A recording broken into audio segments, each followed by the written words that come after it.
this lecture from that Master Ching Hai so graciously has, agreed to give us here at the United Nations. And the lecture is called Beyond This World.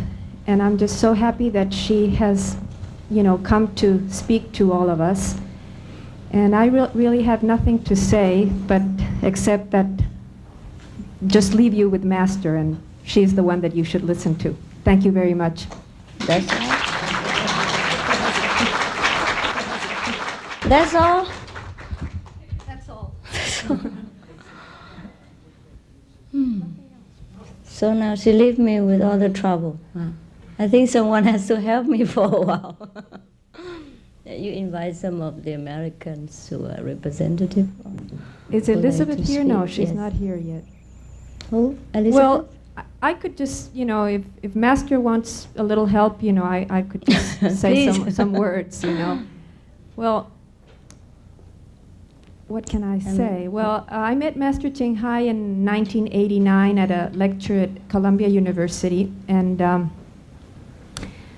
when I walked into the room and I saw her sitting there and giving her lecture, I just knew that she was an enlightened being, and that I was like very taken but from everything that she said, and I wanted to receive initiation right away, but I didn't at that moment because I just thought that maybe it was too soon, and I was just jumping like too soon to what my intuition and my emotions were, and I said, all right, okay, I'll let it sit for a while.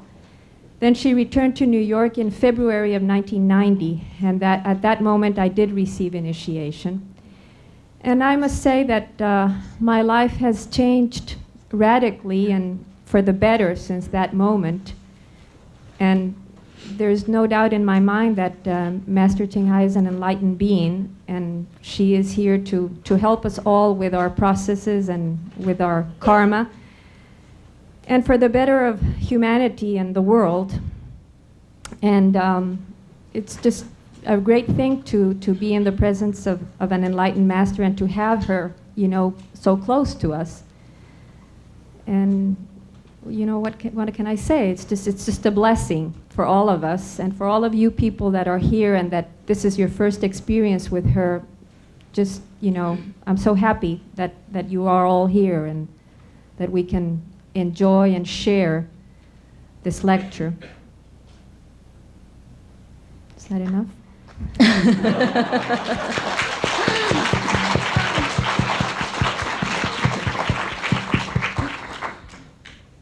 I don't know what the United Nations people want, so you ask them whether that's enough or not.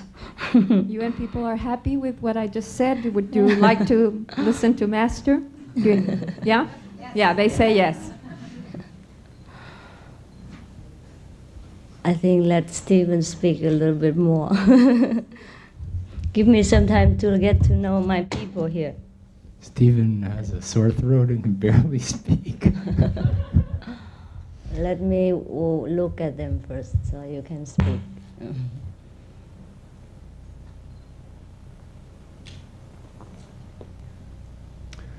I am what you might call a spiritual seeker, and I've been that for probably all of my life.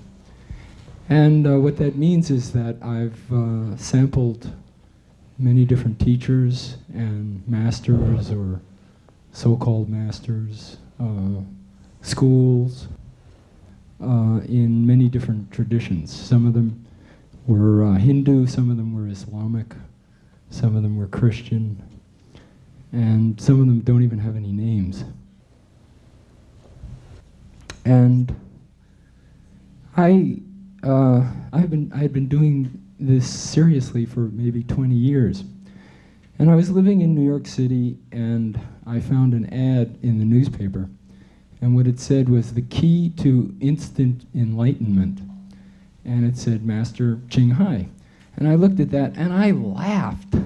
I thought, I've been working so hard for 20 years, doing all kinds of practices and all kinds of austerities, fasts, yoga asanas, and very, very intense and complicated meditations. And here's someone saying instant enlightenment? And I said, well, I want to go see who this is because I want to come and scoff. I want to criticize. And that was really... See how dangerous it is. That was my reason for coming. And so, I was, all proud, and I went over, it was at Columbia University, and this was in the fall of '89. And I go in and I sit sort of near the back, because I'm not, all that interested. I wanted to escape, after 15 minutes after I had my laugh. And I sat there, and I heard the speaker, like me, and I said, oh, I've heard this so many times. Someone, a disciple comes up and says how much they love their master and all the miracles. Like they talk about all the miracles. And, how many times can you listen to this? I've heard it, and, well, I see this person is very, devoted to their master, and it didn't impress me. I didn't, in fact, I have to confess that when I started buying tapes of master, I would fast forward through the speeches like mine. So I expect for the rest of my life, people are going to fast forward through this speech. Oh, that's how you came. Huh? Yes. Uh-huh. So, thanks to you that I knew his secret. I didn't know that. So, oh boy. So I sat down there and I listened to her talk, and my mouth dropped open, and it was flawless.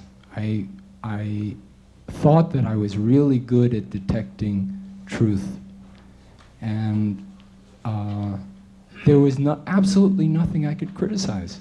And not only that, I found that by the end of the lecture, and it was a long lecture, I think it was maybe 2 hours, with part of it was English, part of it, the question and answers were in Chinese. And I found that when she was talking Chinese, I didn't even care. I mean, it was like being there felt so good. And I took the next step, which is I came back. There was a lecture the next day, and then there was an initiation the next day, and I missed that because my work was more important. And I wound up a month later. I bought a book. Like there are books outside, and I bought a book, and I said, well, I'll think this over. This was really impressive, but I'll think it over.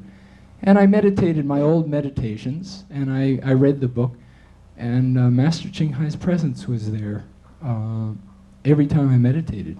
And then I said, I got to get the initiation. So do you want to hear a little miracle story? I think you get back your karma now.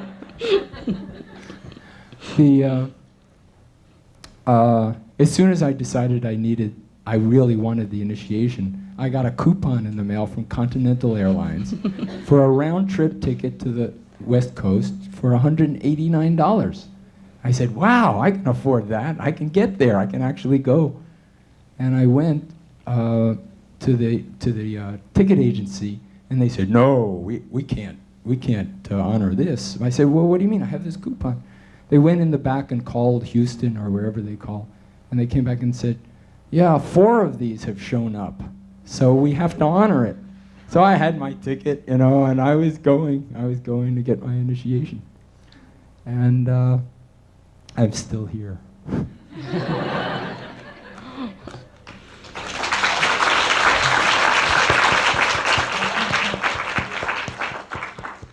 You have enough with miracles? Yeah. He had a lot of miracles, but he dare not say, in case you scoff at him. Many things I don't know. It's first time I heard something from him also. It's like you. So welcome to the United Nations. And please pray together for a while in your own belief that we are grateful for what we have, what we are given, and we hope that those who have not enough will be given the way we are given. the world's refugees, the war's victims, the soldiers, the government leaders, and of course the United Nations leaders will be able to accomplish what they want and live together in peace.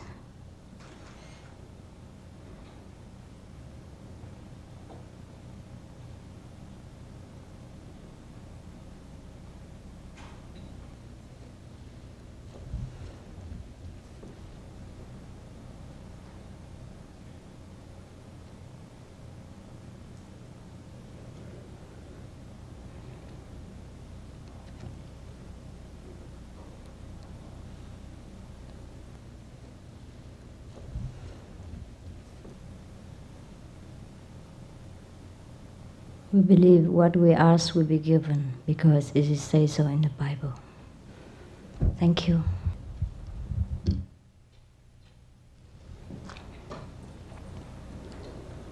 So it's been a long time since I was here. And has any of you been here before? I mean, been to my lecture before? When? Some? Yes. Oh yeah, so many. Thank you, thank you. And today our lecture, the theme of our lecture is Beyond This World. Yes. Because I don't think I would like to talk to you about this world anymore. That you all know, yes? You know this world. We have United Nations. We have America, New York, the apple.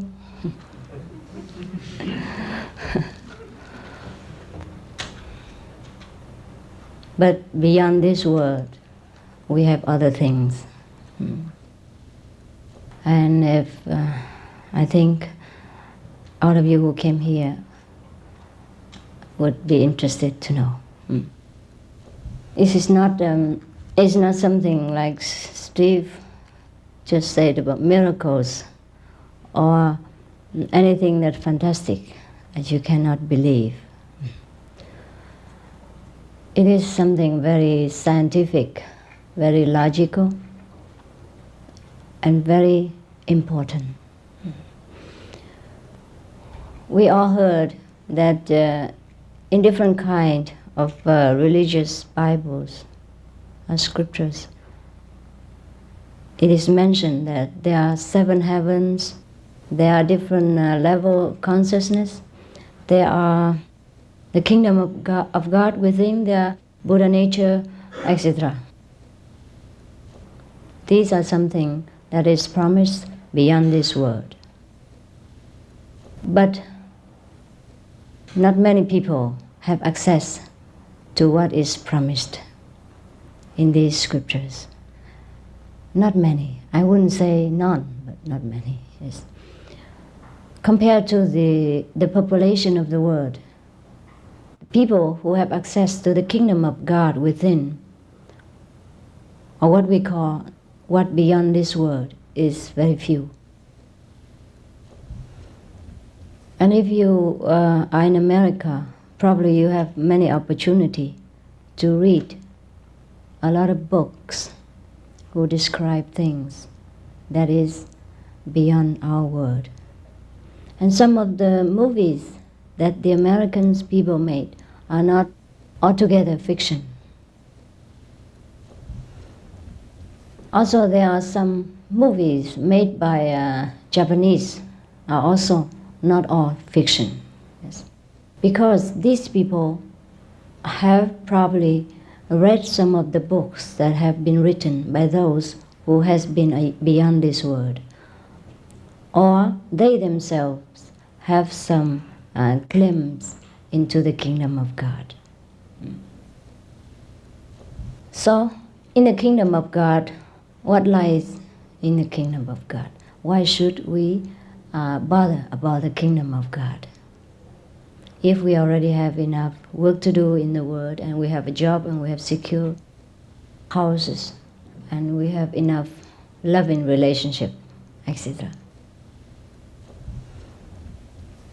Precisely because we already have all this. We should be concerned about the kingdom of God.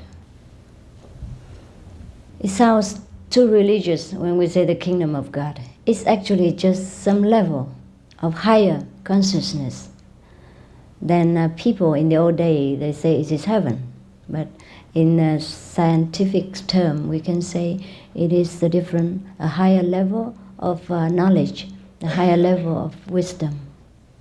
And this we can have access to, should we know how. So in lately in America, we have all heard of the late invention. People even have a machine to put you into samadhi. Have you experienced this? You haven't?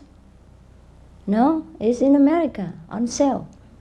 400 to 700. Depends on what level you want. They call this is for the lazy people who don't want to meditate, just want to be right in samadhi. Now, in case you don't know, I would be brief about that. They say that this kind of machine can put you into a relaxed mental attitude state, a relaxing state. Then you would achieve the high level of IQ that's supposed to give you high knowledge, high wisdom, and then you feel great, etc. And these machines, they use some selected music, outer music. So you need earphones. And then they put some electric, probably currents that stimulate you, and then you probably see some flash. So you need also blindfold. And the earphone and blindfold, that's all you need for samadhi. This is very good. And $400, very cheap. But our samadhi is even cheaper. It costs nothing. And it's forever. And you don't need to charge with battery or electricity, plug in, plug out, or in case the machine goes out of order, you don't need to go and fix it. Now, even if the artificial light and the artificial music could make people become so relaxed and so wise, if it's supposed to give them this. But I have read on the newspaper it's supposed to do. I haven't tried myself. So that's why it is very hot and sold and all that. It's sold a lot, I heard. Even these artificial things could put us into a relaxed mood and increase our IQ. Then could you imagine how much the real things can help us in our wisdom? The real things is beyond this world, but it's accessible to every man, should we want to contact with it.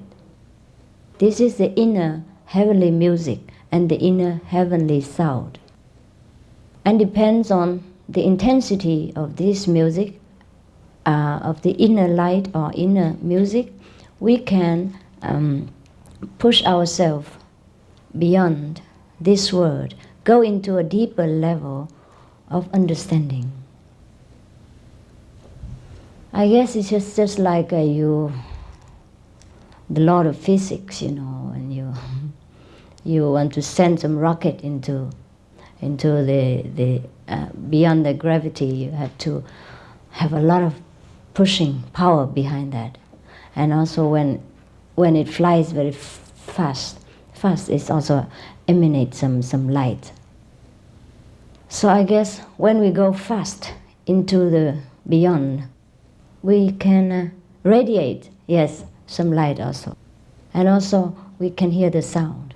The sound is the kind of vibration, power that push us into the higher level.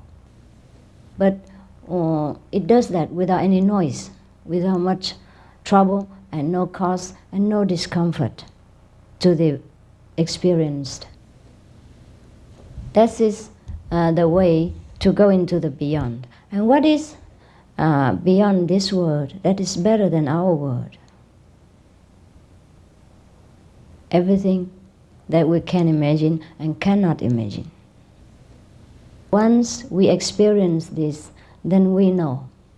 No one else could tell us really, but we have to be persistent in that, and we have to truly be sincere. Otherwise, no one else can do it for us. The same like no one else can replace you to work at the UN's office, and you get paid for that. The same as no one else could help us to eat, and then we get satisfied. Therefore, the way is to be experienced, and not. We could listen to someone who has experience to tell us, but we cannot gain much experience from that. We may do for one time, for a couple of times, or some days, due to the power of that person who experienced God. Then we might see some light or hear some sounds very naturally without our effort. But that, in most cases, it doesn't last very long. So we have to also experience it and do it ourselves. Beyond our world, there are many different worlds. We could just put an example, like the one be a little bit higher than us, yeah? What we call the astral world in the Western terminology. In the astral world, they have even 100 and more different levels, and each level is the word of itself, and it represents our level of understanding. It's just like we go into the university, yeah, and then each grade, as we go through the university, it represents our understanding more about the university teaching, and then slowly we move to the graduation. In the astral world, we will see many kind of so-called miracles, and we probably will be tempted also by miracles, and we probably will have miracles also. We can heal the sick. We can, sometimes see something that other people cannot see. We have at least 6 kinds of miracle power. We can see beyond the ordinary boundary. We can hear beyond the limit of space. The distance doesn't make difference to us. That's what we call the heavenly ears and the heavenly eyes. And then we can see through the people's thinking. And what he has in his mind, sometimes we can see, etc. These are the powers that sometimes we acquire when we have access to the first level of the kingdom of God. And within this first level, I have already said that we have many different other levels which offer us a lot more than language can describe. And when we got there, we will, if we, for example, after initiation, yeah, then we meditate, and if our level is at the first one, yes, then we have much more abilities. And then we will even develop our literature talent, which we don't have before. And also we know many things that other people do not know. And many things come to us just like gift from heaven. Sometimes financially, sometimes career-wise, and sometimes many other things.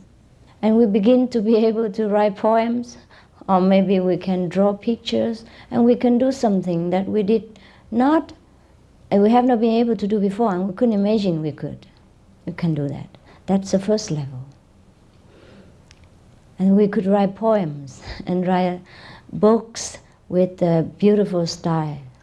And we could have been a non-professional writer before, but we could write now.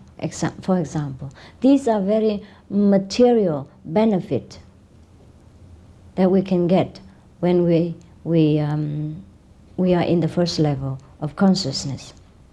Actually, these things are not God's gift. These things is inherent inside us, and only because we have awakened them, they become alive, and then we can make use of them. So this is some of the informations about the first level. It's okay? You want to hear more? Yes, all right. Haven't you heard this before? You have? Yes, you did? Who told you? Huh? Who? Oh, yeah? And then does he say something else? Okay. Now when we go to the higher level, for example, then we see many other things and we achieve many other things. Of course, I cannot tell you everything, yes? Because time, for example, yeah.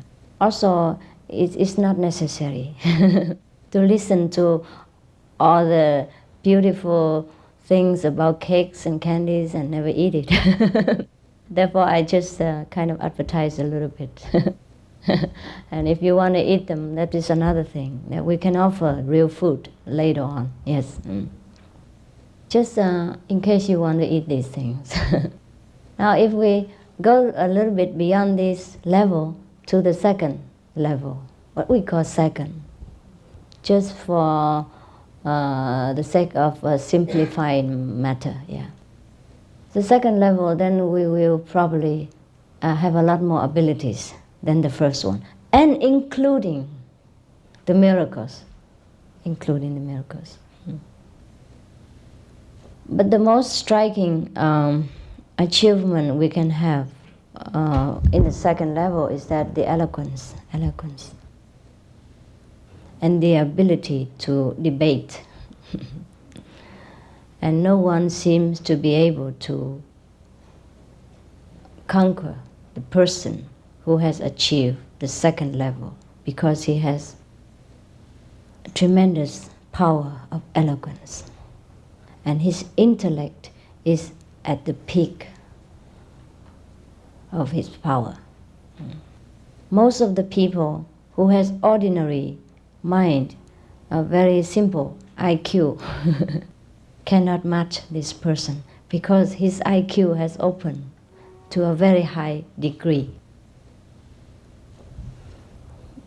But it is not only the physical brain that has been developed more. It is the mystical power. It is the heavenly power, the wisdom that is inherent inside us now begin to open. In India, people call this level buddhi, means intellectual level. And when you achieve buddhi, you become a Buddha. That's what the word Buddha came from. Buddhi and Buddha. Now, so the Buddha is precisely just that. It's not finished, huh? It's not finished, so please. I'm not going to introduce you the Buddha only. There are more than that, okay? So most of the people call an enlightened person a Buddha. If he doesn't know about if he doesn't know beyond the second level, he'll probably feel very proud about it. Yes, thinking that he's a living Buddha, and his disciples, it would be very proud calling him Buddha. But actually, if he only achieved the second level, which he can see through the past, present, and future of any person he chooses to see, and if he has, in which he has an absolute eloquence of speech, then is not yet the end of the kingdom of God. And any person should not be proud of this ability of reading into the past, present, and future, because that is the Akashic record. What you know in the Western terminology. All of you who practice yogas or some kind of meditation would understand Akashic record, which is a kind of library, like the one we have next door in the UN, with all kind of languages in it. You see Arabic, Russian, Chinese, English, and French, German, everything in your library next door, all kind of languages. And should you have the ability to read all these languages, you know what's going on in that country. Understand? So similarly, the one who has access to the second level, he would understand. He can interpret a pattern of a person very clearly, the way you see your own biography. There are much more to be gained from the second level of consciousness. But when one reaches the second level, it is already fantastic, already a living Buddha. Because you have opened the body, the intellect. And we know many things that we could not name. And every so-called miracles would happen to us, whether we want it or not. Because our intellect just open and just know how to contact the higher source of healing, of arranging, so that our life would become smoother, and better. And our intellect, our buddhi, has opened so that it can have access to all the information necessary from the past and from the present in order to arrange and to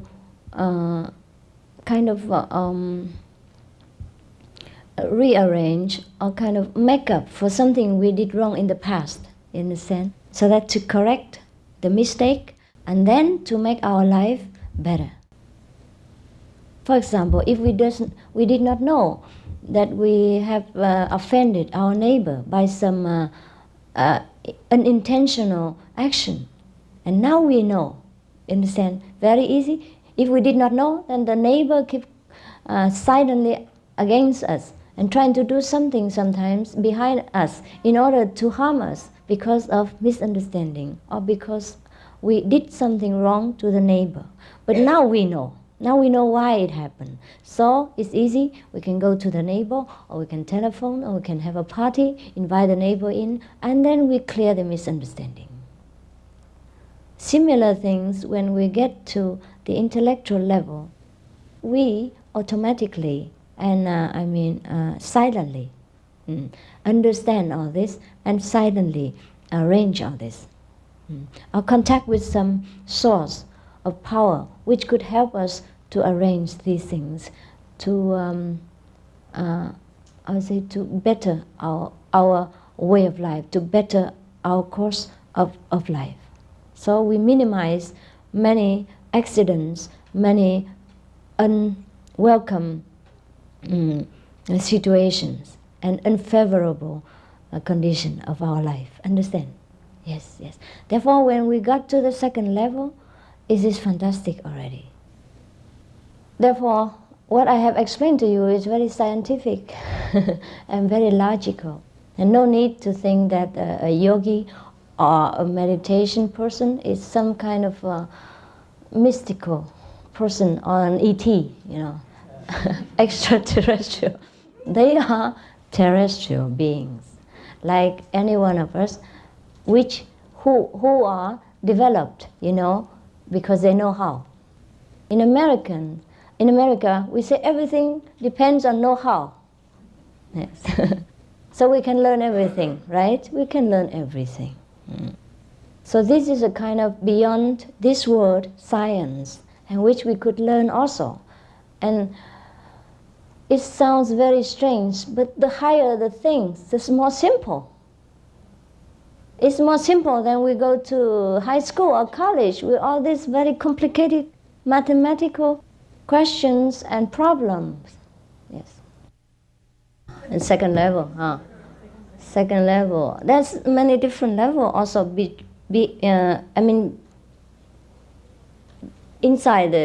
the second level, there are many levels too, But I just make it brief because I cannot be detailed. All the secret of heaven. Anyhow, you will know all this also when you travel along with a master who has already traveled. Yes. So it's no secret. But it's too long. If we have to stop in each level, which have a lot of levels, sub-levels, and have to examine everything, it takes too long. So sometimes the master just take you briefly, from one level after another, very fast. Tuck, tuck, tuck, tuck. Yes. Because if you have nothing to do with mastership, then you don't need to learn so much. It will give you a headache. Yeah. Therefore, just take you through and back home. Because even then, it takes a long time. Sometimes it takes a whole lifetime. But enlightenment we get immediately. But that is only starting. Just like enrolling, The first day you enroll in the university, you become immediately the university student. But that has nothing to do with PhD. After 6 years, 4 years, or 12 years, then you graduate. Yeah. But you immediately became, university student. If that is a real university, and if you enroll, you're truly earnest to wanting to become a university student, right? So both sides has to cooperate. Similarly, if we want to go beyond this world, for example, just say for fun, for fun, because we have nowhere else to go in New York. We have known everything about Manhattan, Long Beach, Short Beach, and every beach. Now suppose we want to take a trip to the ET's place, yes, and to see what's going on, all right? Why not, huh? Since we pay a lot of money to go to Miami, Florida, just to have a bath in the sea, so why couldn't we sometimes go to different worlds beyond this world to see what is our neighbor planets look like and how do the people fare themselves over there? I don't think it is anything strange about that. No, it's just a kind of a little bit further traveling, and mental traveling, spiritual traveling, instead of physical traveling. There are two kinds of travel. So it's very, very logical and very easy to understand. Now, we were at the second level. Okay, second level. What else should I tell you? So that's how we continue in this world, but then we have the knowledge of the other world at the same time. You understand? Because we travel. Just like you are American citizen, or you are any other citizens of the world, but then you travel from one country to another just to know what the neighbor country looks like. And I guess many of you in the United Nations are not Native Americans, no? Yes. So you know now, the same thing. We can travel to the next planets or the next level of life in order to understand. Because the distance is so great, so we cannot walk, we cannot take a rocket, and we cannot take even a UFO. Some worlds are longer than UFOs could fly. A UFO? Unidentified object? Yeah, okay. A flying object, yes. Now there are a facility within us which is faster than any UFO can comply. This is our own soul. We call spirit sometimes, yes. And we can fly with these without any fuel, without any police traffic jam or anything at all. And no need to worry that one day the Arab doesn't sell oil to us because it is self-sufficient, yes. Never go out of order, yes. Except when we want to damage it by violating the universal precepts, violating the harmony of heaven and earth, which is very simple to avoid. We would tell you how if you are interested to know. For example, I'll be brief, okay? I'm not a preacher, don't worry. Don't worry, I don't take you to the church. It's just, for example, there are some laws in the universe that we should know. Just like when we drive the car, we must know the law of the traffic. Yeah, red light, you stop. Green light, we go. Drive left or not drive, etc. Highway, how much speed? Yes. So there are some very simple law in the universe. In the physical universe, you understand? Beyond our world, beyond this physical universe, there's no law. No law at all. We are free citizen. But we have to get beyond that in order to be free. And as long as we still live in this world, in a physical body, we should, as much as possible, to keep within the law so we don't get into trouble.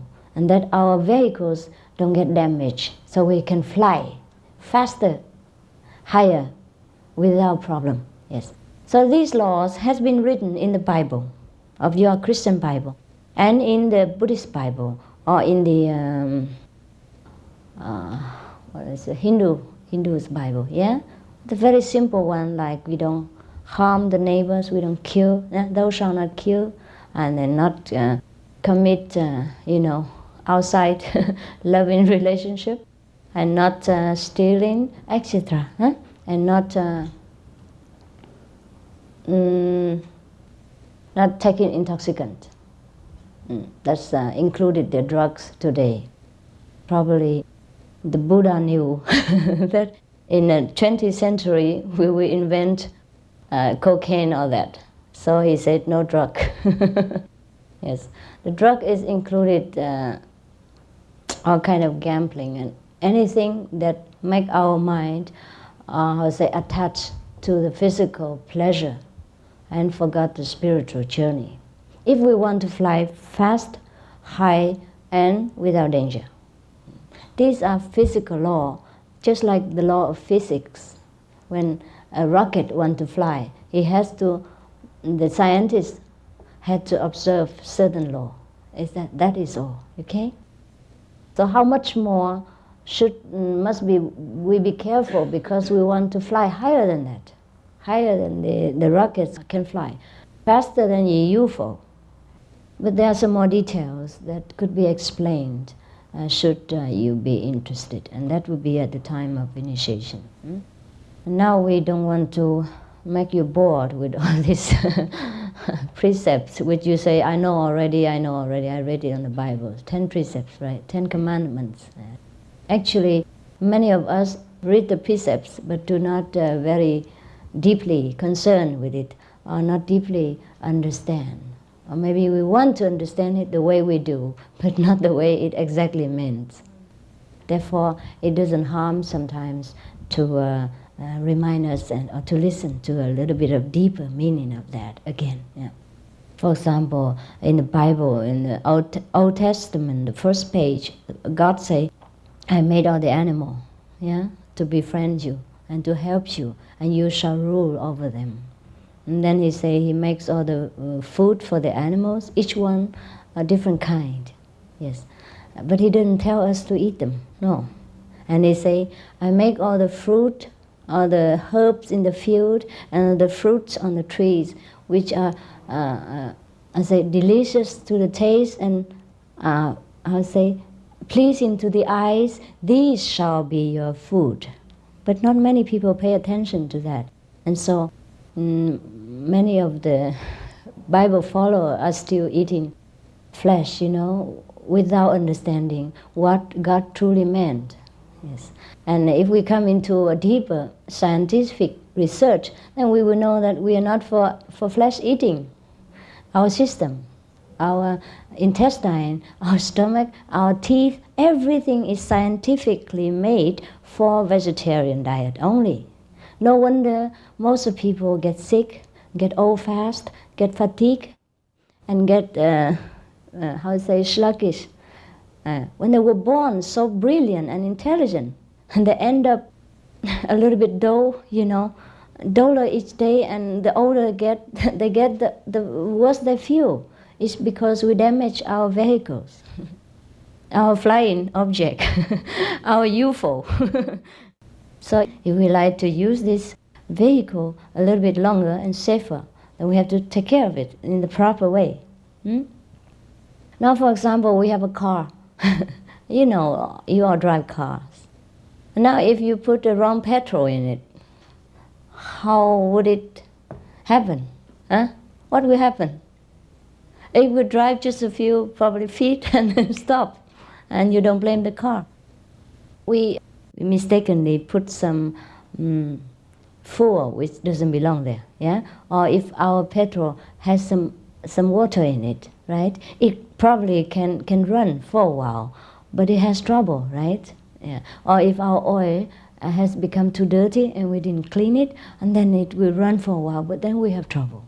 And sometimes it explodes just because we didn't look after our car in a proper manner, right? Yes. Similarly, our body is like a vehicle which we can use to fly from here to eternity, to the very high level of scientific wisdom. But sometimes we damage it, and we don't use it for the proper purpose. For example, our car is to drive many miles, to bring us to the office, to our friends, and to a different beautiful scenery. But then we don't look after it. We put wrong petrol in it, or we don't take care of the oil, and we don't take care of the water tank, everything. And then it doesn't run very fast. It doesn't run very long, and then we just run around in our lawn, in the circle of our backyard. That's all right also, you understand? But just we waste our purpose of buying a car. It's just a waste of money and time and our energy, that's all. No one is to be blamed, and no police will charge you anything for that. It's just that you waste your car, waste your money, where you could go very far and see many things and enjoy the different scenery. Yes. Similarly, our physical body, we can live in this world, yes, but then we can take care that within this physical body we have other instruments that we can fly beyond that. Just like an astronaut, he sits in the rocket, the rocket is his instrument. He should take good care that he should not violate the physics law, so that his rocket will fly safe and fast. But the astronaut inside is important. Yes, that rocket brings him to his destination. But the rocket is not, you understand, it's not the main object. The astronaut, the destination. Yes. And should he use that just to run around Long Island, then it's also a waste of time. Understand? A waste of money of the nation. So therefore, our body is very precious, because within it sits the master. That's why in the Bible it says, "Know you not that you are the temple of God, and Almighty God dwells within you, the Holy Spirit." The same thing.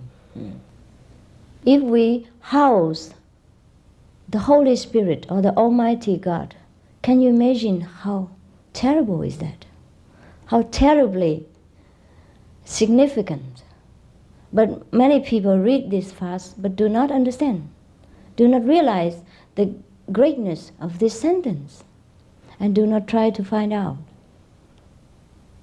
So this is why my disciples, they like to follow my teaching, because they can find out who sits inside and what lies beyond this world. Apart from our everyday struggle and money earning and striking and all these physical problems, we have more beauty, more freedom, more knowledge within.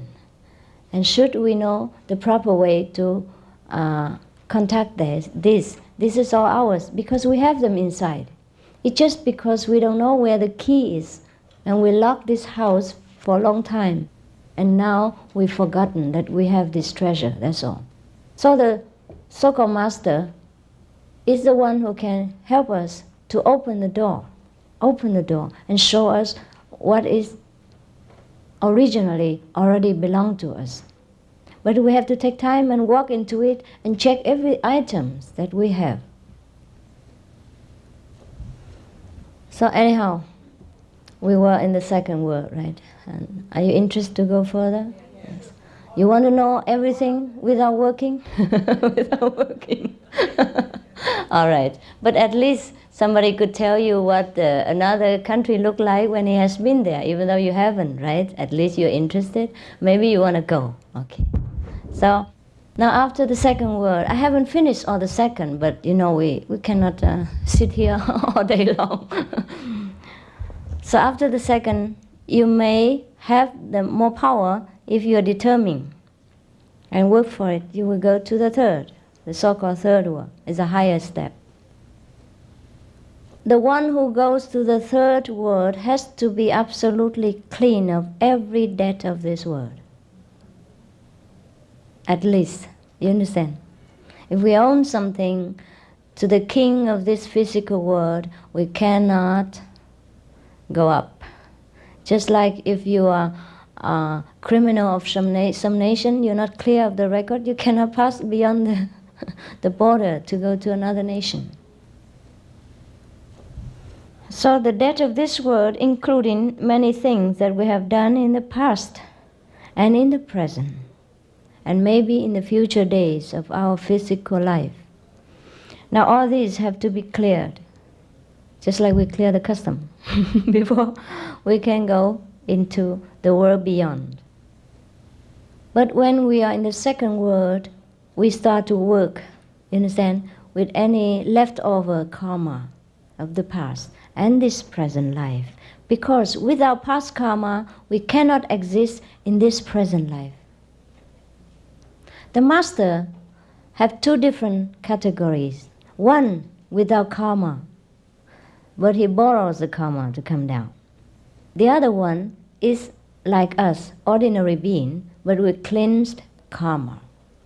So anyone could be a would-be master, a future master. And sometimes the master descends from the higher world with borrowed karma. How does it sound to you to borrow the karma? It's possible, it's possible. For example, before you came down here, you have been here before, yes? And then you have give and take with different people of this world for many ages, or many hundred years. And then you go back to heaven, to your abode, which is very far away, different levels, at least to the fifth level. That's the house of the master, the fifth level. But beyond that, there are more levels, Okay. Now, so when we want to come back again, due to compassion or some assigned job from the Father, for example, then we come down. And because of the affinity with the people in the past, we could borrow some of their account, karma, only debt, nothing beautiful about the people. They can borrow some debt and then we pay it, understand? By our spiritual power. Slowly, until we finish the job in this world. So this is a different kind of masters, And there are also one who immediately from this world, after they practice, they became master here. It's like they graduate, yes. Therefore, in the university, just like we have professors and have the students who graduate and become professor afterward. Understand? They're long time professors and newly graduated professors, etc. Similar, they're this kind of master. So now, if we want to go to the third world, we must be absolutely clean of every trace of karma. Karma is the law of as you sow, so shall you reap. Just like we plant an orange seed, then we get orange. An apple seed, we have apple. So these are the so-called karma. It's a Sanskrit language for cause and retribution. The Bible doesn't talk about karma, but it says, as you sow, so shall you reap. That's the same thing. Bible is the shortened form of the teaching of the Master. And anyhow, his life was also a shortened form. Therefore, we don't have much explanation in the Bible.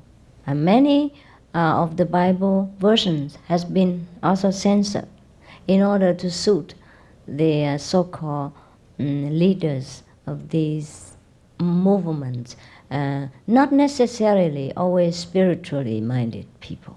Yes, in every kind of aspects, people sell and buy everything. Brokers, they are brokers of every aspect in life. But the Bible, the truly the true Bible we know is a little bit different, yes. A little bit longer, more precise, and more easy to understand, easier to understand. Anyhow, because we cannot prove much of it, so we don't talk about it in case people say we are blasphemy. So we can only say something that we can prove, okay. And you would ask me, then you talk about this second word, third word, and fourth word, how can you prove it? Well, I can prove it.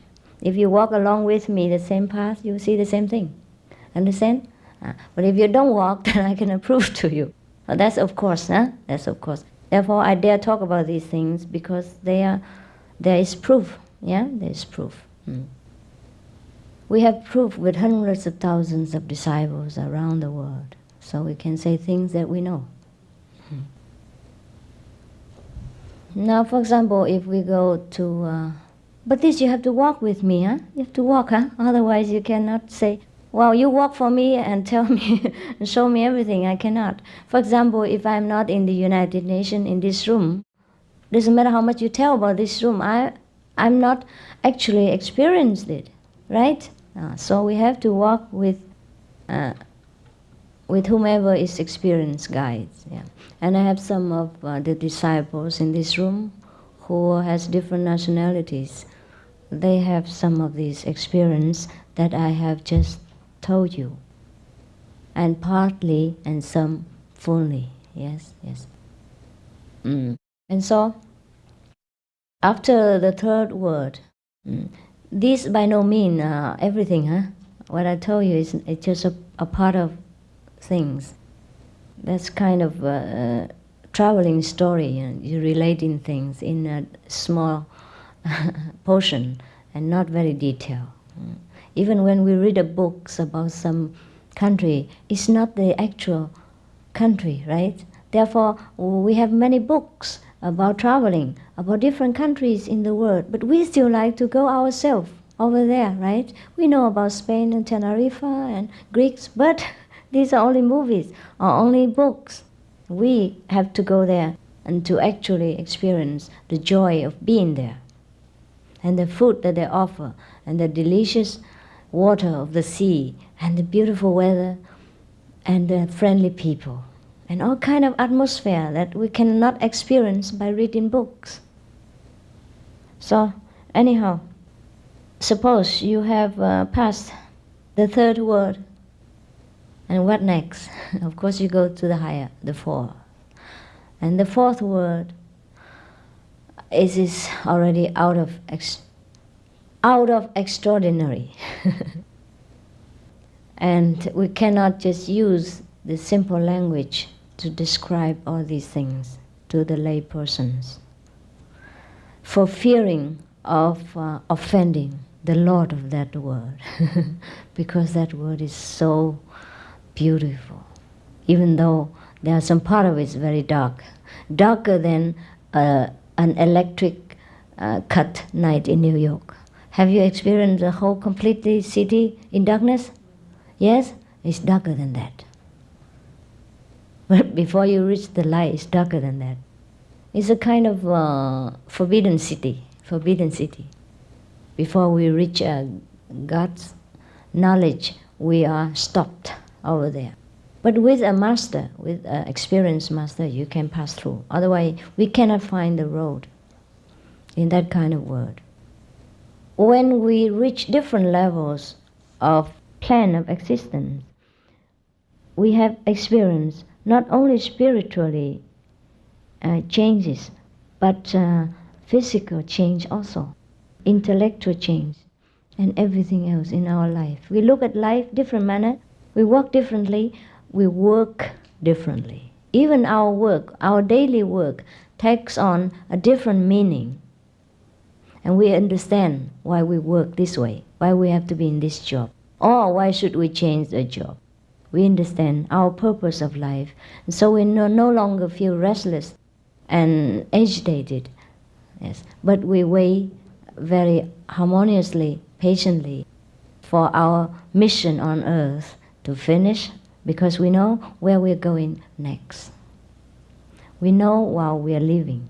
That's what is say, dying while living. Yes, yes.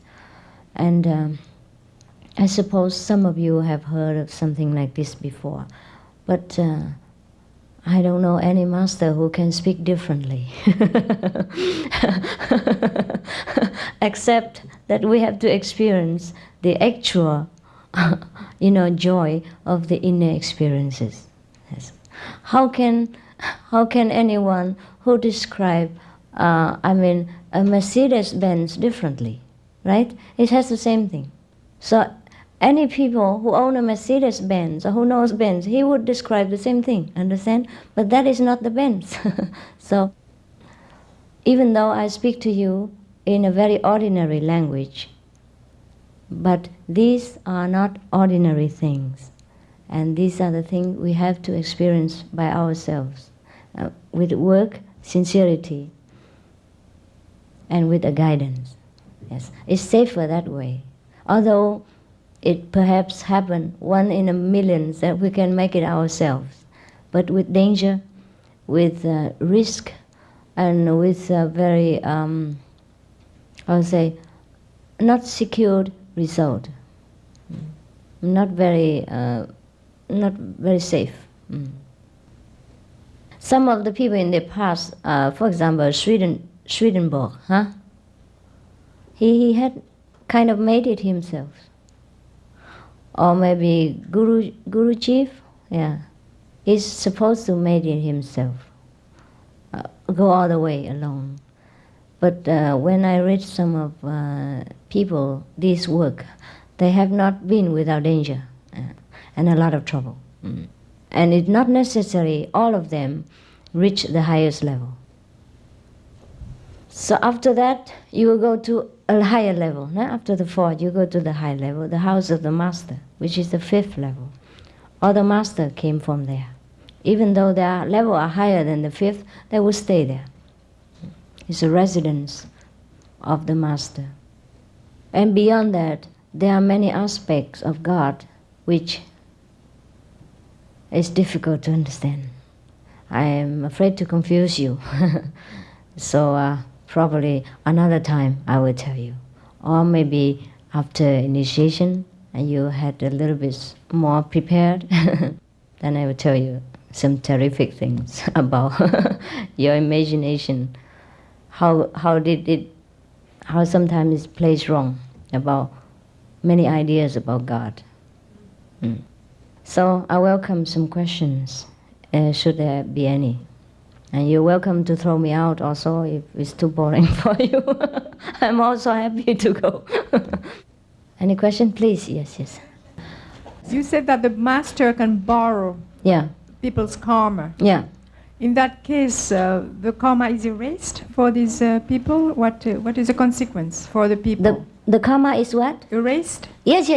Oh, the master can erase anybody's karma, if that's what the master chooses to do.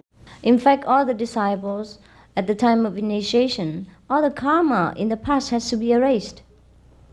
Only leave the present karma so we can go on to continue with this life. Otherwise, we die immediately. No karma cannot live here. Therefore, the master has to erase the stored karma only, so the person is clean, and leave a little bit of karma for him to continue this life, to do what he has to do in this life. And after this finished, that's why he can go. Otherwise, how can he go? Even if he's clean this life, how clean? And how about last lives? You understand? Mm-hmm. Yes. Thank you. Yeah, welcome. Very intelligent question. So I think you have been very attentive. Okay. Any more, please? Yes, next door. Yes. What is the goal of your practice? What is the goal? I haven't told you? No. To travel beyond this world, go back to the kingdom of God. Know your wisdom and be a better person in this life even. Yes. And is there karma in all the realms? Not all the realms, up to the 2nd realms only, because our mind, our brain, the computer, is manufactured in that 2nd plan. When we go down all the way from the higher plane down to this physical plane, supposed to do some work, right? For example, even the master go from the fifth plane up to the physical world. Then he has to go through the second plane and pick up this computer and fix it in order to work in this world. Just like a diver, who dives into the sea, he has to go through a preparation of a mask, of oxygen and everything. Even though he himself doesn't look so ridiculous, but when he wears the oxygen mask and the diving clothes, he looked like a frog, Well, that's how we look like sometimes with our all this computer and the physical hindrance. Otherwise, we are absolutely beautiful. Even though you think you are beautiful now, you're so ugly compared to what you really are. Understand? Because of all the instruments that we have to wear in order to dive deep into this world to work. So after we pass the second level to go upward, we have to leave our computer there. We don't need it up there anymore. So just like when a diver reaches the shore, he discards all his oxygen mask and all his equipment to dive. Yeah, and he looks the way he was. Yeah, okay. Thank you, Master. You said that at the end of the second world, before going, that you leave all of your karma behind. Yeah. Or you have resolved or cleaned Yes. all your karma. Yes. Does that mean that also all the karma of the past lives that you come into this life with too? Yes. Yeah. Because no computer to register anything. We only have karma because we have this computer, the mind, the brain, which is meant to record every experience of the physical world. That's why we have it. Bad or good, we register it in here. That's what we call karma. Karma is what? Just the experiences, bad or good, our reaction, our learning experiences in many lifetimes. And because we have a kind of so-called conscience, we know we should be good, and sometimes we did bad. Therefore, we call that is karma. And the bad things weigh down on us. Just like a lot of garbage, luggage, because of the law of gravity, it pulls us down and make us difficult to climb the mountain. Understand? Because of a lot of moral disciplines in this world, a lot of rules, a lot of customs, lots of habits in different nations, bind us within this kind of so-called conceptions of good and bad, guilt and innocence. Therefore, when we interact with people of this world, we have experiences of good and bad, guilt and innocence, according to the custom, habit of that nation and law of that nation. Understand? And it becomes a habit that we think that way, that we do this, we are guilty. We do that, we are a bad person. And this always recorded in here. And that's what makes us transmigrate and make us bound into this physical world, or a little bit higher world, but not high enough. We're not free enough. We're not light enough to float above. You understand? Because of all this conception, preconception. Is it predetermined that we will reach a certain level each lifetime when we are born? No, we have free will to run faster or slower. Yes. For example, your car. You put in 100 liters of petrol. I don't know how much you put in a car. I don't drive a car, but yeah, you can you can go fast with it, yeah, and reach the destination quicker, or you go slowly. Okay, it's up to you. Yes, the gentleman next door. Or you want to speak more? Yes? No? Well, I wanted to ask you, the angels. The angels. Angels, what level are they? What level are they? Oh, it depends on what kind of angels. Well, the guardian angels. Our guardian angels. Oh, they could be up to the second level. Angels are less than human beings. Less prestige. They are there to serve us. They will never go beyond that? No. Except when they can become human beings. They are very envious of human beings because God dwells within them. We have all the facilities to become one with God. The angel doesn't. It's complicated. I'll talk to you another day. Okay? There are things made for our use also, you see? A different kind of angels. Yes? For example, if it's made by God, then it's made to serve us. You understand? And they don't have to go beyond that. Understand? But they could, yes. Sometimes something is made without a proper arrangement to improve. You understand? Yes. For example, in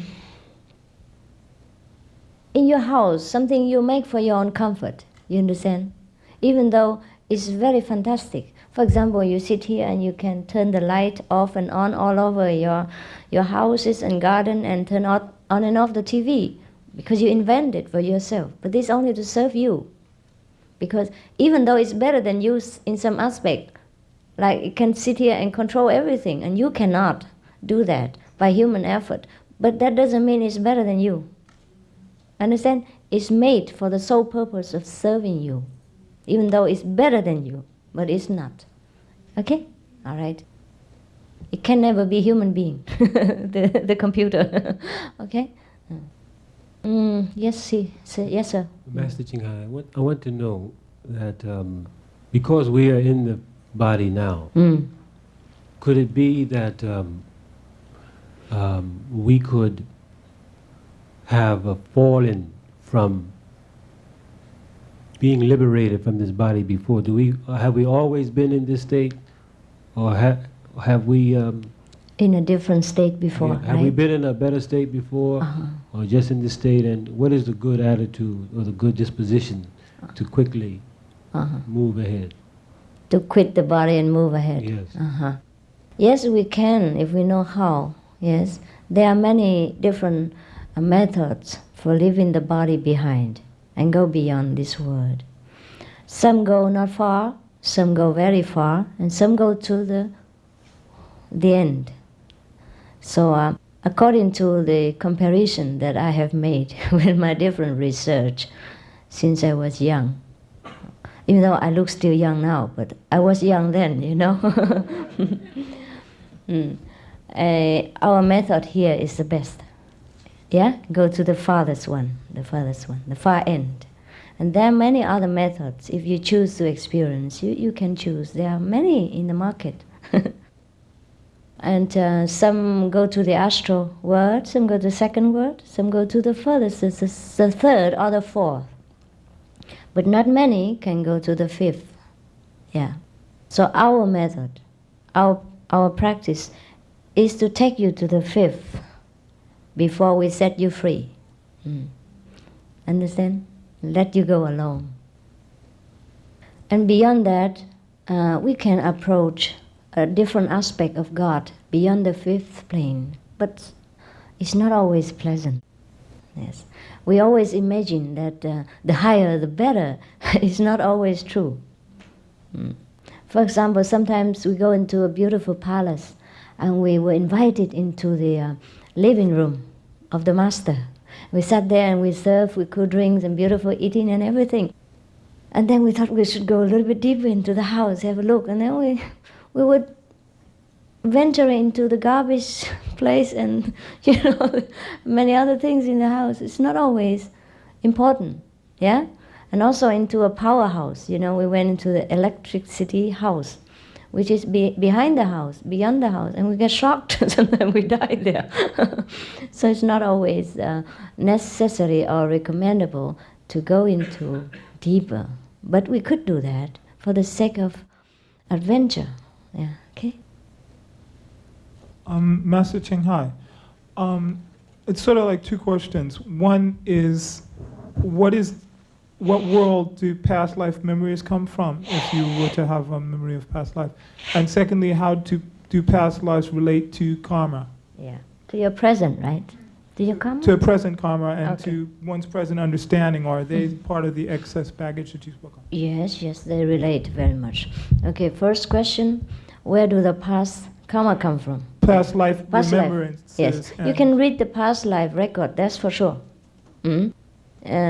And the past life records, as I told you, came from the Akashic, yeah? Huh? Akashic record, yes. And this is a kind of a library in the second world, which is accessible to anyone who can reach there. Yeah. Not everyone can go to the United Nations Library and have access to it, but I can, for example, today, because I'm invited to talk in the United Nations, right? But not everyone can come in, but you can, because you are kind of residents here, right? So, similarly, when we get access to the second world, we can read the past life. Yeah. Also, when we can we access into the first world, some of it, we can have some glimpse of the past life of a person, but that's not very high and not very complete record. And how do these past life experiences related to the present karma? We can say that these are the experiences we have learned in order to cope with this present lifetime. You understand? What you assimilate in the past, you will bring into practice at this present lifetime. And similarly, too many unpleasant experiences in the past would make you feel frightened when you see some symbol that is very much similar to the present to the past life. For example, if last life, just now, you drop off from the staircase, yeah, by accident, and then hurt yourself badly, and in the dark, and nobody helped you. And now, when you walk down the staircase, you would feel a little bit frightened, especially when it's deep and dark underneath. You would feel kind of struggle, whether to go or not.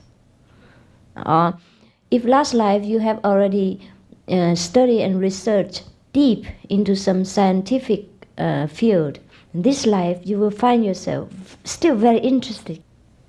So you feel still you have a kind of a pull, to any kind of scientific research, even though you are not a scientist now. Any kind of thing like that. That's why Mozart, he was so a genius when he was 4 years old. He went straight to the piano, and he became famous up till now still. Yeah, he was a genius because he has practiced in many other lifetimes until mastership. But then he died. After that, in the sense, before he reached the peak of his career, he died, and he wasn't satisfied just to live his career because he loved music. So he came back, and all his learned experience from the past musical talent came back to him because he has so strong desire to continue when he died. Understand? And some of these people learn many things from the astral worlds or the second worlds before they are reborn in this world again. Therefore, they're fantastically gifted with science or with music or with literature or with any kind of inventions which other people don't know. You see? Kind of very extraordinary invention that other people cannot understand it and cannot even dream of invent it. Okay? Because they've seen them, they've learned them. Therefore, two kinds of learning, in this world or in the world beyond. Those who are gifted and excellent, like genius, they are the expert from the world beyond, like in the astral world, or second world, sometimes from the third world, if he chose to come back. Yeah, they are excellent. These are genius. Okay. Yes. Specifically, what does your initiation involve? And once one is initiated, what the day-to-day practice involve? Yes. First of all, it's all free of charge. And no binding involved. Except that you have to bind yourself should you want to continue to go further. So the condition, no experience required, yeah? No previous knowledge about any yoga or any meditation required. But then you have to commit yourself to a lifelong vegetarian diet. No eggs, anything else without killing is okay. X, because it's also involved of half killing, even though it's infertile. And also it has kind of quality to have a tendency to attract negative power. You know, that's why many people of the black and white magicians field, or many voodoos people, so-called voodoos, they use eggs to draw some of the entities from possessed persons. If you know it or not, you know, oh, that's fantastic. At least I have immediate proof, if not immediate enlightenment for you. And after initiation, the time of initiation, you experience the light and the sound of God, yeah? The musical of the spirit. It draws you up in a higher level of consciousness. You will understand the taste of samadhi, the deep peace and joy, yes. And after that, you continue to practice at home if you are serious. If you're not, I cannot push you, I cannot bother you anymore. If you continue and you want me to help you all the way, then I continue. If you do not, you see, that's the way. And 2.5 hours a day meditation. Wake up early in the morning, before you sleep, meditate 2 hours. And maybe half an hour in the lunchtime. When I'm not here to speak, you have 1 hour lunch. You can hide away somewhere and meditate.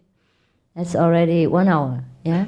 And the evening, you make 1 more hour or half an hour. In the morning, get up earlier, 1 hour.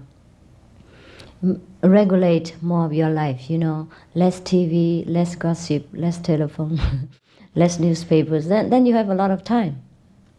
Yes, truly we have a lot of time. But sometimes we waste away our time. Just like our car running in the backyard instead of going to Long Island. Yeah. Are you satisfied with that? Or yes, yes.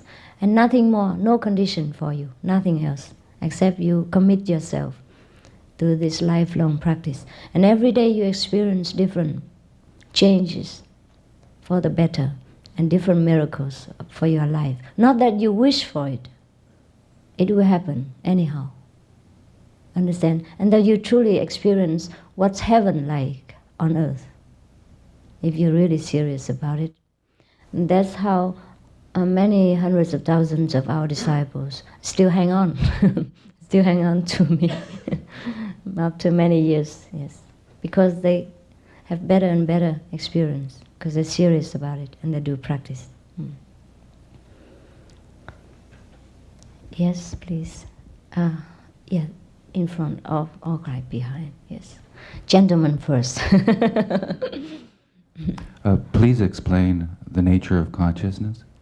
Nature of consciousness, okay. It's hard to explain, but you could use your intelligence to imagine. It's a kind of wisdom, you know, like you know something better than you ever did before. Yes, you know something that is beyond this world. And you know something in this world which you did not know before. And you understand many things that you do not understand or did not understand before. This is a consciousness. And also, when you open this consciousness or the so-called wisdom, you will understand truly who you are and why you are here and what else beyond this world. And who else beyond, apart from our worldly, citizens. Yes, understand? There are many things. So the level of consciousness is a kind of different degree of understanding, just like a graduation in college. The more you learn, the more you know, until graduation. Yeah. Are you satisfied? It's difficult to explain something that is abstract, but I have tried. Okay, the lady in the front.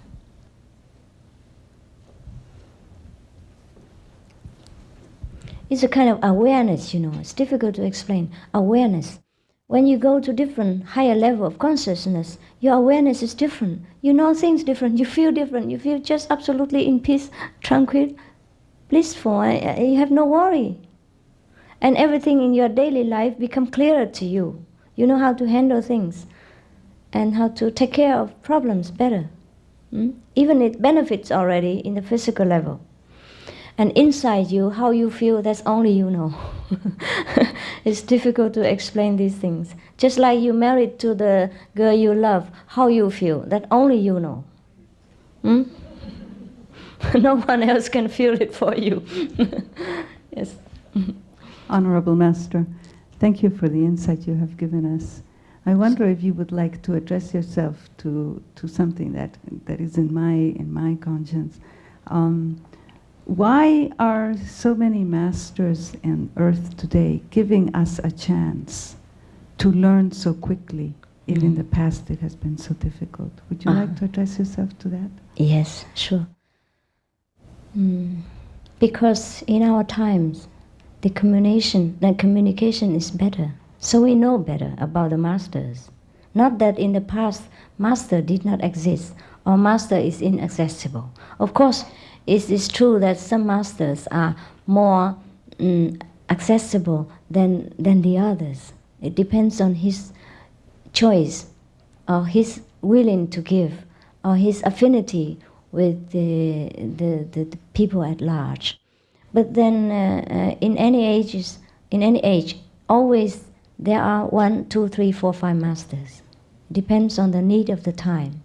Just we are more aware of the presence of many different masters, maybe different degree of masters, because in this time we are fortunate to have the mass media, to have television, to have radio broadcast and books, which we print in millions and thousands of millions of copies in no time. Yes, in the olden time, we want to print a book. We have to cut the whole tree down first and chop them with very unsophisticated axe, which is kaput in no time and no use in another time. I have to polish it with stones and all kind of things, and to carve one word after another. And when you want to transfer a whole set of Bible, it takes a whole convoy. You understand? Big trucks, if you have a truck at that time. So that's why we know of many masters. You understand? Yes. So it's lucky. It's just very good for you that you can shop. You know, you can choose what you want. So no one be able to teach you and say I'm the best. Yeah, you can have comparison and use your wisdom, intelligence to judge. Oh, this one is better. Or I like that one better. Her faces look terrible. That one ugly. Yes. So my question to you then would be, since you have talked about shopping, would you consider initiating someone who has been initiated by another master?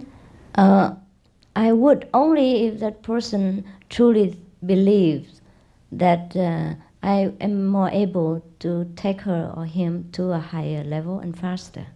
I see. Otherwise, it is better to stick to one's own master if one still feel very much attached and very much having much faith in that master.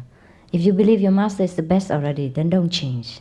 If you still have doubt, and if you still have not got the light and sound, which I have mentioned, then you should try. Yes, because light and sound is the standard measurement for a real master. If anyone who will not be able to impart you immediate light or sound is not a real master. I'm sorry to say. The road to heaven is equipped with light and sound. Just like you have to go to dive into the sea, you have to be equipped with oxygen mask and all that. There are things for different purposes. Okay? That's why you see all the saints with the halo on them. Huh? That's light. When you practice this method, you radiate the same light, like they draw on the picture of Jesus, and people can see it. If the people who are psychic, they can see your light. That's why they draw Jesus with the halo, and they draw Buddha with the light around them. You can see your practitioners in a high degree with this light, if you're opened. Many people can see that. Have any of you see this here? You? What did you see? Well, you Yeah, but auras are different from light. Auras are different colors. Sometimes black, sometimes coffee color. Yeah, and sometimes a yellow or red, depends on his temperament at that time.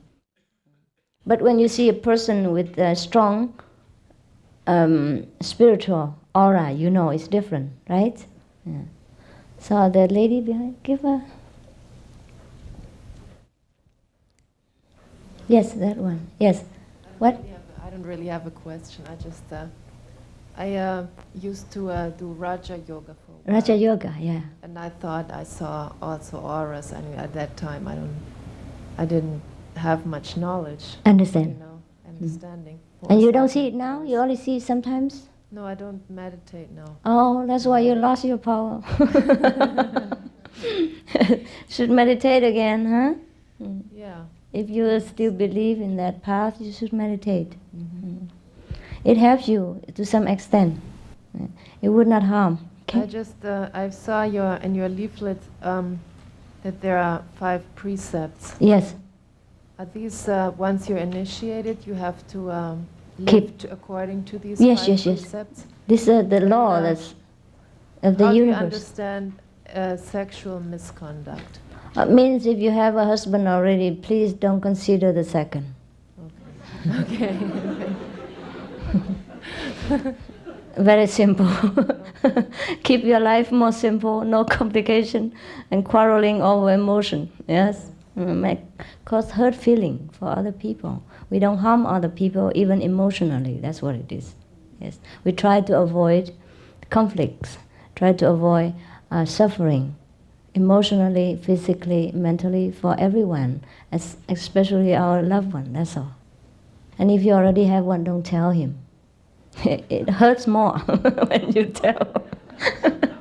Just solve it slowly and quietly, and don't confess to him. Because sometimes people think if they have an affair and then they go home and confess with his wife or his husband, that's very wise and very honest. It's nonsense, no good. You already make mistake, why you bring garbage home and to let other people enjoy it? If he doesn't know about it, it doesn't feel that bad, you understand? The fact of knowing hurts. So we try to solve that problem and not to have it again, and that's it. Better not to talk to the partner about this. Because it will hurt them, hurt the partners. Yeah. I have noticed that many spiritual masters have a great sense of humor. Yeah. What is the relationship of humor in spiritual practice? Oh, I see. I guess they're just feeling happy and relaxed, and light-hearted about everything, and they could laugh at themselves and laugh at others, have about ridiculous things in this life, which so many people cling so tensely and taken so seriously. After we practice, somehow we just get loose, we don't feel so serious anymore. If we die tomorrow, we die. If we live, we live, If we lost everything, we lost everything. If we have everything, we have everything. Yes, we have enough wisdom and ability after enlightenment to take care of ourselves in every situation, so we're not scared of anything. We lose our fear, we lose our anxiety. That's why we're relaxed. We feel detached to this world. Whatever we gain or lose doesn't mean much anymore. If we gain a lot of things, it's only for the benefit of people, then we offer. And for the benefit of loved ones. Otherwise, we don't consider ourselves and our life that important to go through all of the struggles and suffering to preserve it. If we preserve it, it's all right. It doesn't mean we sit in bed all day on the nail bed and meditate. But we do work, you understand? For example, I still work. I do my painting and my handicraft works to earn my living. So I don't want to take donation from anyone. And even my earnings so much, I can help people. I can help the refugees, the disaster victims and all that. Why shouldn't we work? But we have so much talent and abilities, and life is so easy for us after enlightenment that we feel just no no need to worry. You understand? We just naturally relax, and that's how the sense of humor are born. I guess that's what it is, huh? Yes. Do you find me humorous? Yes. Then maybe I must be a master of some kind, huh? Okay. Let's hope so for your sake, huh? So that you didn't listen to an unenlightened person for 2 hours. Waste your time. Okay, any more questions?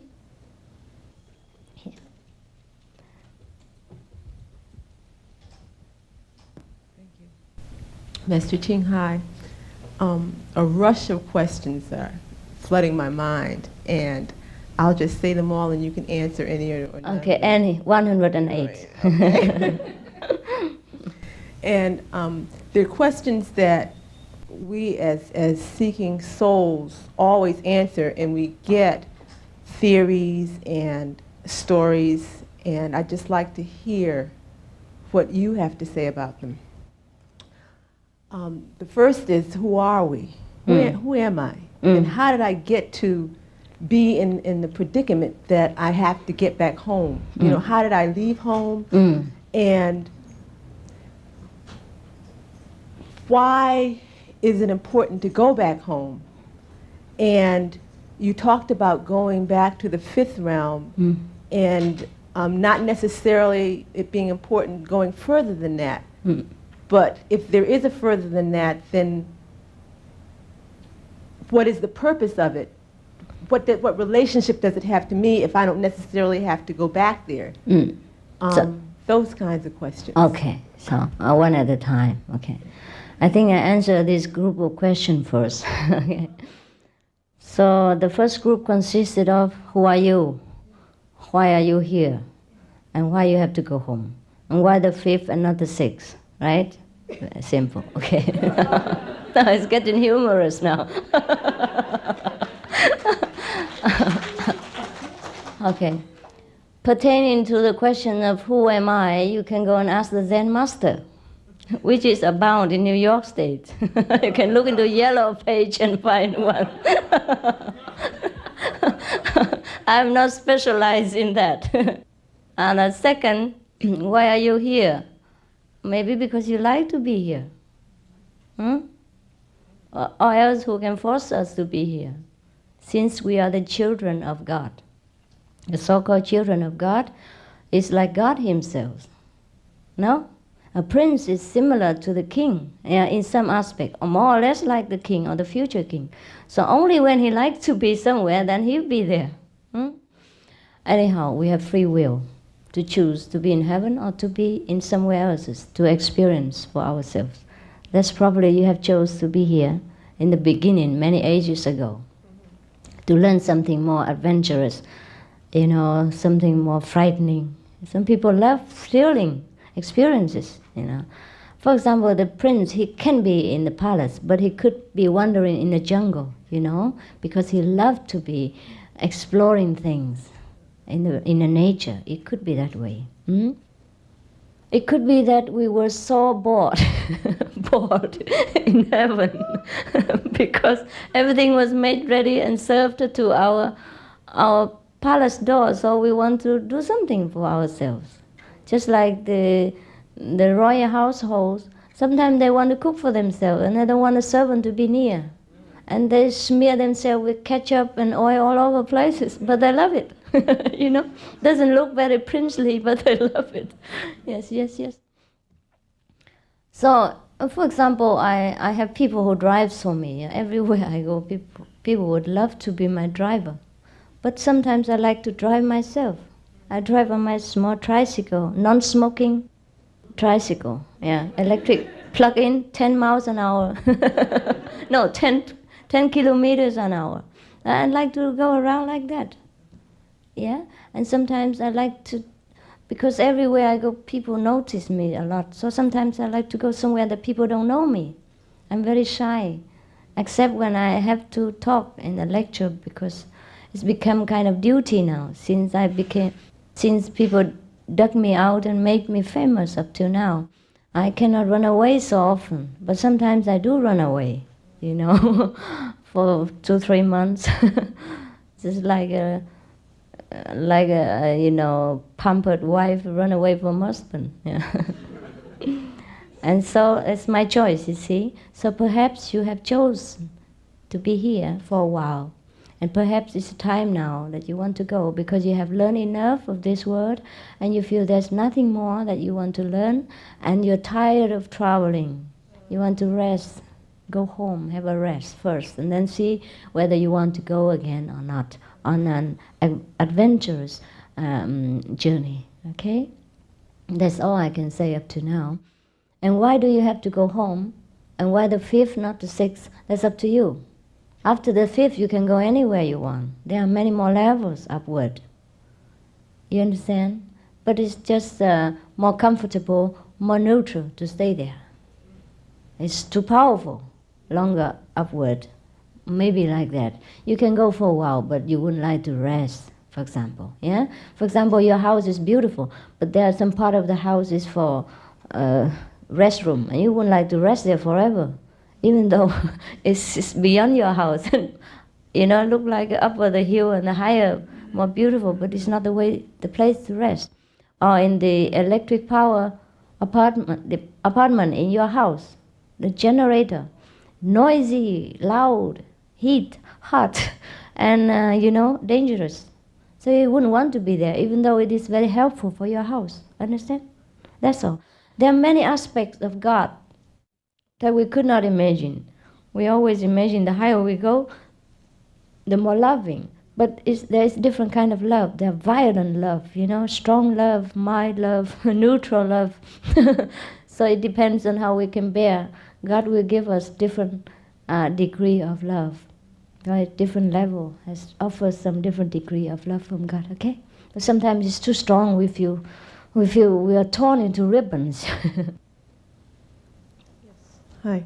I see so much destruction going on around me, environmental destruction, True. cruelty to animals. It's true. And I just wonder how you perceive this and how you can recommend for people who are trying to release themselves from this world in the spiritual fashion to also cope with their surroundings and cope with all the devastation that is around them. And do you think that going beyond this world is enough for us to recognize what we are leaving behind, or do you feel that we in this plane have a duty to try to alleviate the suffering, and will it do any good? It will. It will. At least for us, for our conscience, so that we feel we're doing something and we have tried our best to relieve the suffering of our fellow beings. I do all the same. Whatever you ask, I'm doing. I did, I do, and I will. I have told you already, our finance is distributed to different organizations sometimes, or different world when they are in disasters. And I would not like to boast much about it, but since you asked, and for example, we have the flood victim in Vietnam, and the flood victim in China, etc. And we're trying to help the Vietnamese refugees now to release, to help with the UN's burden. You understand? Provided the UN wants us to help, but we're trying. Yes, understand? And we help them with finance support, and also we could relocate them if the UN let it happen, with the blessing of the UN. Understand? Yes. So we do all these things that you have requested. And also because since we are here, you understand, we might just well clean our environment as much as possible. Therefore we help with the suffering, and we help with the moral standard of the world. Yeah, both spiritually and physically. Yes, because some people don't want to take spirituality from me. They only want to take physical help. So we help them physically, and that's what we do. That's why I have to earn money. That's why I don't want to live on people's donation. Understand? All my monks and my disciples have to work, just like you do. And then apart from that, we help spiritually also, understand? And help with the suffering of the world. I have to relieve the suffering of the world. We have to do this. It doesn't mean we sit in samadhi all day long and enjoy ourselves. This is a very selfish Buddha. We don't want to have him here.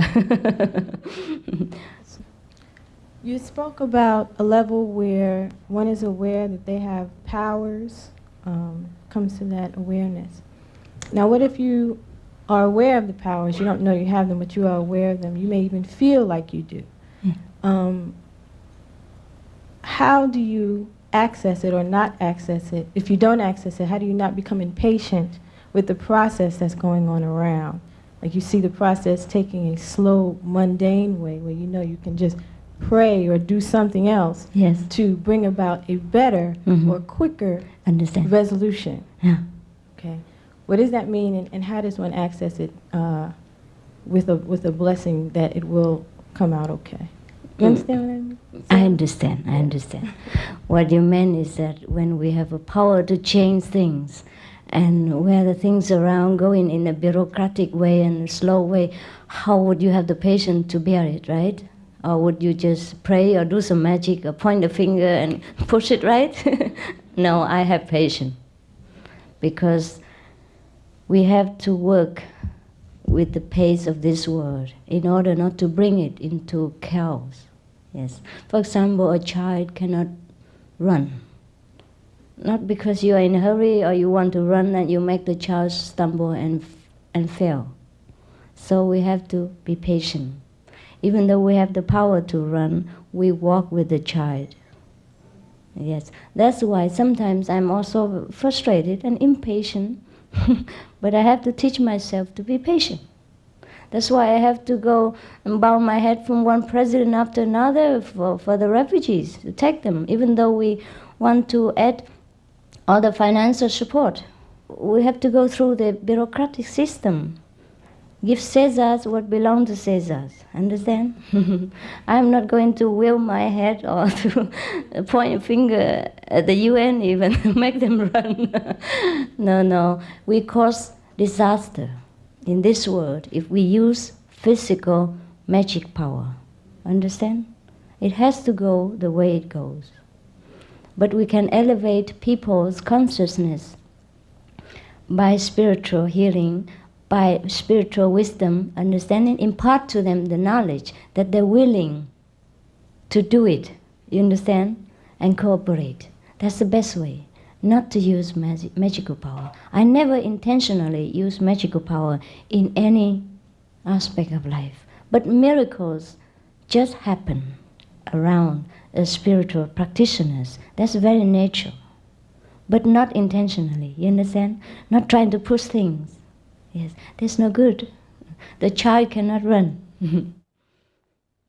All right, you satisfied with my answer? If any of my answer doesn't suit you, please let me know, because I can explain further. But I trust you're very intelligent, being the most chosen and intelligent people of all nations. Therefore, I don't elaborate very much. Yeah? Any more questions? Yes, behind there.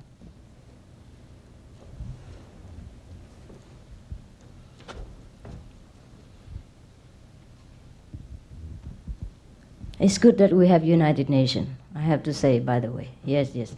We eliminate many of the world's conflicts and wars, even though we cannot completely minimize. But I read your books of United Nations, everyone's United Nations, and I have followed some of the United Nations work, and I must praise its effort and efficiency in rescuing hostage where other people cannot rescue, all the power of the world cannot rescue. And one United Nations commissioner did it, yes. And many other things concerning disaster relief, refugees problem. You have about 12 million refugees, I heard. Responsibility, no? It's a lot of work, and the wars and everything. So it's good that we have United Nations. Yeah, it's very good. Thank you, Master Qinghai, for sharing your wisdom with us. I have a question. It's about the escalating world population. and it's a accompanying problem of further environmental abuse and the further greater demand for food. Would you like to comment something on this escalating world population? Is this a world karma, or is this going to create certain kind of karma in the future? To have more people for this world is also very good. Why not? More crowded, more noise, more fun, no?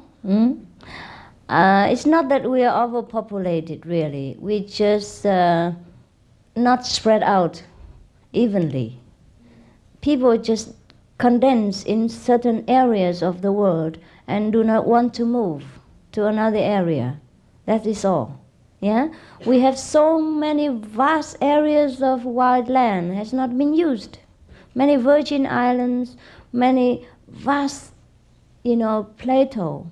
This is already green with forests and nothing there. People just like to concentrate in New York, for example, because it's more fun here. Yes, because if a government or any government is able to create job, you understand, an industry, employment of different kinds in different places, and people would go there also to work.